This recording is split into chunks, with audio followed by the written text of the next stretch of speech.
But we see this a lot. The Warriors went through this, right? And then he's the guy to get you through the rebuild and back to being competitive, but you might hit a ceiling with him, and then you need the next guy that gets you over the hump, or you try to get over the hump. The Rangers went through this with Tortorella at one point. It happens in sports all the time.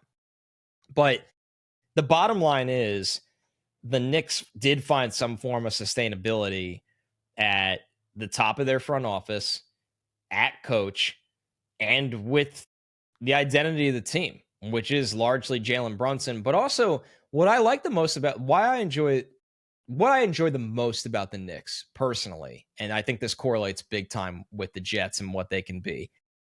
A lot of sports fans right now, and this is just like kind of the era of digital entertainment and streamers and all this stuff. There's so much in the life of this podcast.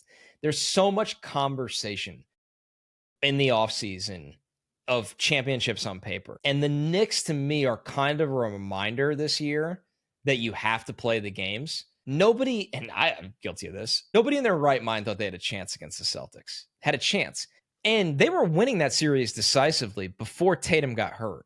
And they were doing it in unconventional ways. And they play a brand of basketball that is not that common in the NBA, whether you look at a guy like Josh Hart and how he rebounds, or you look at Mitchell Robinson underneath, and you look at some of the guys they get contributions from that you just wouldn't expect. The Knicks are a really good reminder that the games have to be played. And if you have some form of sustainability, if the Jets could find that, you don't need everything to be perfect. Like, you don't need a Patrick Mahomes at quarterback.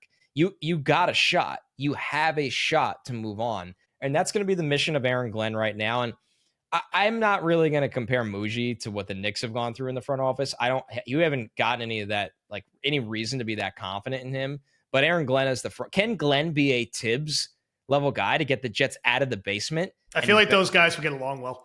I mean, you kind of see some similarities in terms of, can Glenn be the guy to get the Jets out of the basement, where 4 or 5 years from now we're talking about, hey, how did the Jets get over the hump and have a shot in the AFC title game to get to the AFC title game? But if we were living in, sign me up for that conversation.